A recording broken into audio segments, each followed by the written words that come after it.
Let's start the lesson on tiella. Our dough is ready. It's a dough with 60% hydration. Now that it's done mixing, we'll take it out and start forming our dough balls. For the tiella, there's no resting period. The dough is divided and rounded immediately. And we'll let these little balls, these dough balls, proof for about 4 hours. I created the recipe for this particular dough in lesson 3. If you need to, you can rewatch it. I'm adding a little flour. I'll start dividing and forming my dough balls. Using a scale, I'll make 200-gram balls.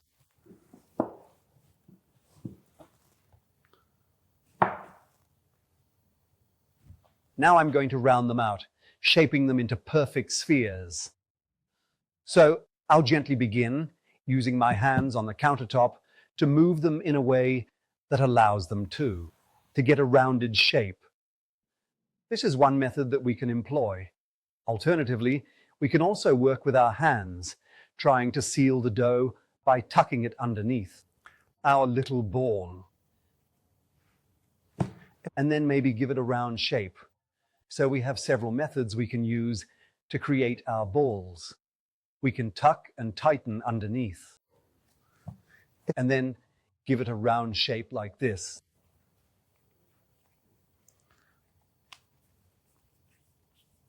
Or we can simply use our thumb.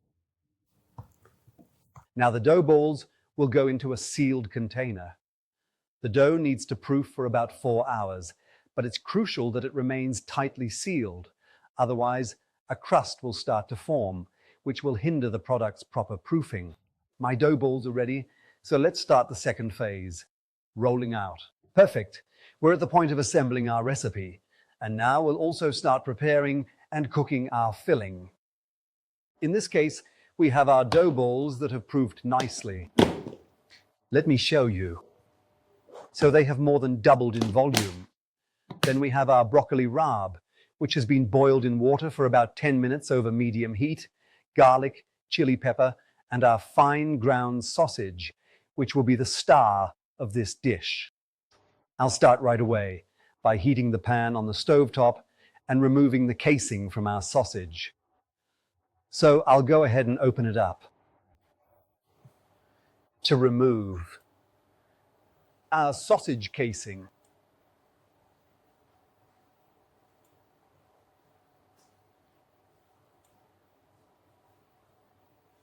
We'll wait for the pan to get nice and hot.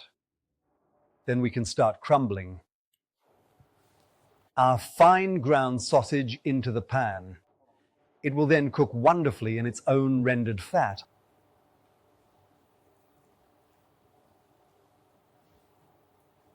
I'll let the sausage brown over medium heat for about 15 minutes. I will go and stir it occasionally, ensuring it cooks evenly on all sides, making sure to break it up as much as possible. Speaking of sausage, the perfect pairing is obviously fiore aiello broccoli. It's a recipe truly steeped in tradition, just like sausage, a traditional Italian product found across all regions. And you could say Italy is somewhat unified by this product, which was traditionally made in-house. Each household produced its own sausages. Today, luckily, we can get them ready-made and use them all year round. Then I'll shift the pan with the sausage to the side and begin to saute the broccoli rabe in a separate pan as well. They were previously boiled in water, and here I'm going to add a garlic clove that I'm just going to split in half and toss it in. Then I'll add some extra virgin olive oil. Regarding the chili pepper, I'll be adding just a small piece. The amount really depends on how much spice you prefer in your recipes. And I will practically let the 3 ingredients heat up together. About the chili and its spiciness. If you're a true heat lover, you can even opt for a sausage already infused with chili pepper, a spicy sausage. The oil is hot, it's browned, so I'm going to take out the garlic and add the rapini, which will start to cook and thus finish their cooking in the pan. This important pairing also speaks of my homeland. I'm from southern Lazio, right on the border with Campania. It's a cherished recipe. When it comes to sausage, the very first ingredient we usually pair it with is rapini, or in this instance, broccoli rabe. This is a standalone delicious recipe. Also, because the slight bitterness of the rapini makes a perfect marriage with the sweetness and fat of the sausage. In this case, by browning it separately, you'll create that amazing aroma from the Maillard reaction, which will add even more flavor to this dish and this recipe.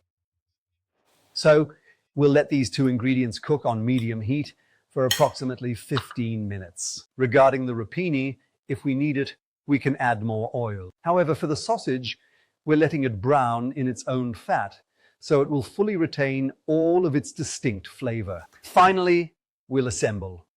So, we'll bring together these two ingredients, toss them briefly in the pan, and then chill them, because they must be cool, not warm, when we incorporate them into our dough. Okay, our sausage is browned, and the rapini has wilted and is ready. I'm going to unite these two in a perfect marriage. The two ingredients together, so they're already close at hand, ready to be perfectly combined. Here, I'm practically going to stir everything, making sure to collect all the fatty part that has come out of the fine ground sausage. And right now, at this very moment, I'm going to give it a taste as well, to determine if there's a need to incorporate additional salt into our filling or not. You always have to be careful with sausage because it's already a salty product. That's why I didn't add salt when I started cooking the rapini. I'll add it now, once I've combined everything. It's perfect for me. Sausage adds a perfect saltiness to the rapini. It's a great match. Perfect. Our filling is ready. Now we'll let it cool down to a temperature where we can handle it with our hands to make our Gaeta-style Tiella with sausage and broccoli rabe. The dough is ready, so what's next for me? I'll grab a rolling pin, a fork, the Tiella pans or baking trays we'll use for proofing, and then for filling our recipe, along with some flour. First, I'm going to carefully dry the dough ball, and then I'll proceed to remove it from its container. So if it's stuck a little to the other dough balls, I'll just cut it. And so, I'll go underneath. We can dry the wet part using some flour. I'll start to gently press it out with my hands. I'll leave the wet side down for this first step, so it dries nicely as I open it up. Then I'll flip it over, putting the drier part, the top of the ball, down on the counter. This, we can say, is a recipe that doesn't call for a raised crust. So at this moment, we need to roll and flatten everything uniformly. Therefore, I'm not forming a raised edge. I'm just gently stretching and flattening it out. If I need to, I'll add a little more flour. And here, I'll continue pressing, maintaining a round shape until I reach a thickness of about 2 to 3 millimeters. Okay, I'm checking to see if it's larger than the Tiella pan. I'll add some extra virgin olive oil underneath, and then, with a brush, I'm going to spread it around. Across the entire pan, and up the sides too. I take my dough, and I'm going to line the pan. Here, I'll slowly begin to gently lower all the dough into it. Here I recommend always working with larger dough balls. Any leftover dough can be reballed and used for other recipes, or even other tiellas. It is important to have plenty of room at this stage for properly lining the mold, so that it fits well. So what do? I'm going to make sure the dough reaches well into every corner of Tiella pan, like this. I'll gently start to take my filling, which I've allowed to cool, and I'll begin to place it into each 20-centimeter diameter pan or baking tray. I'll be adding approximately 200 to 250 grams of filling. I'll add 200 grams of sausage and broccoli rabe.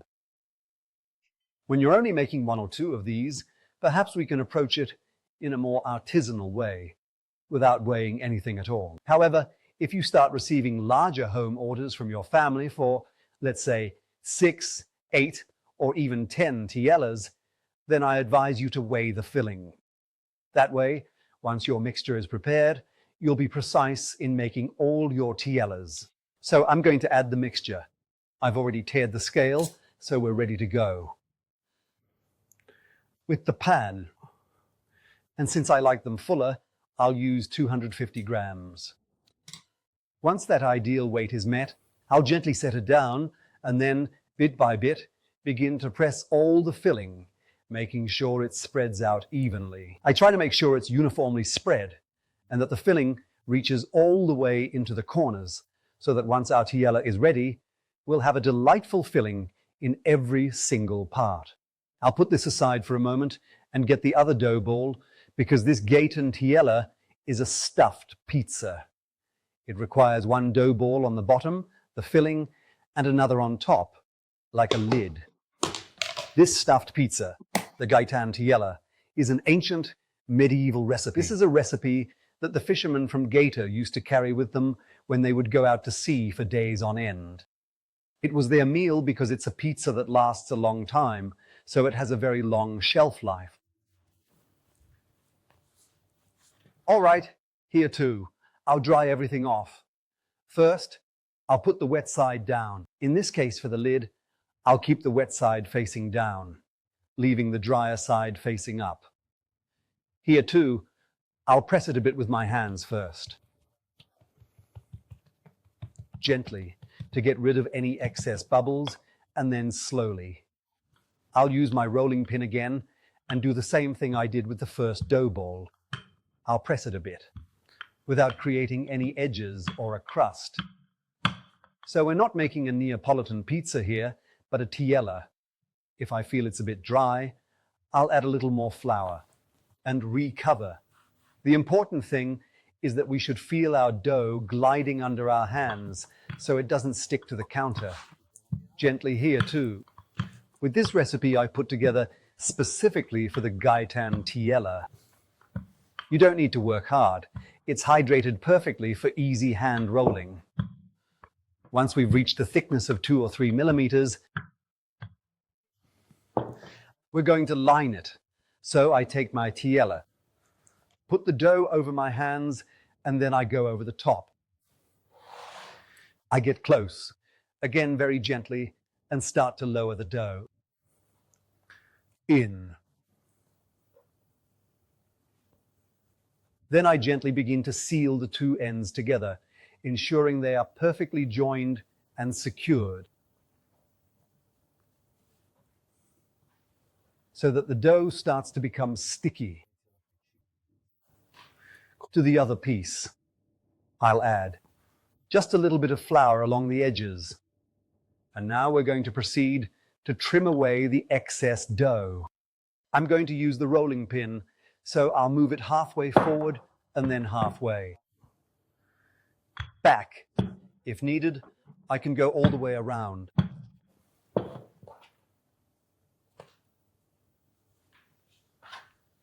I'm going to re-knead this excess dough, and I can use it for other recipes or to make another tiella after letting it rest for about 2 or 3 hours. I'll form it into my dough ball, and then I can let it proof for another recipe. Here, once I'm done, I'll check that everything is sealed. And with a toothpick, I'm going to create a kind of garnish for my recipe. I can do this either by hand. We'll slowly and carefully pinch the edges to seal them securely. Or you can use a toothpick.